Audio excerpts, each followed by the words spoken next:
তো গাইজ এখন চলে এসেছি আমি চণ্ডীদাসে। দেখো যারা দুর্গাপুরে থাকো তারা তো চিনবেই। তো এই যে এখন চা খেতে এসেছি। তো দাদু কিছু বলছো? এই তো আমার নাতনি বললেই অনেক। তো আমার নাতনি মানুষকে যেন আনন্দ দিতে পারে এটাই আর কি। এটাই আর কি। তো দেখো দাদু চা ঢেলে দিল না। আমার সারাদিনে 3-4 বার চা না খেলে চলবেই না, কিন্তু চায়ের সাথে কি খাবো? খা, যা ইচ্ছা খা, বিস্কুট আছে বিস্কুট এই যে চা কি সুন্দর। এই তো দাদু এই বিস্কুট এইটা নেবো। হ্যাঁ হ্যাঁ ওটা খাও।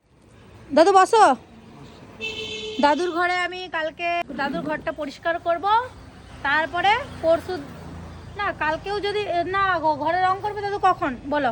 বৃষ্টিটা দেখবো যদি কালকে বৃষ্টি না রং করে দেবো। না ভেতরে করবে তো, বাইরে থোড়ি না করবে। না ভেতরে তাহলে যখন করলেই হলো।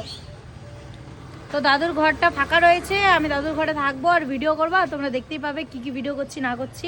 আমি ভেবেছি সুন্দর ওই ঘরটা সাজাবো, দিয়ে সুন্দর করে রিল শ্যুট করবো আর তোমাদের সাথে শেয়ার করবো, নানা রকম লুক ক্রিয়েট করবো। এখন জানি না, ভাবলে আর হয় না পরে আমার, জানো টাকার জন্য হয় না, প্রবলেম হয়ে যায় টাকার। রিল করতে হবে না খাতা। রিল করতে হবে না খাতো। তো চলো খেয়ে নিই।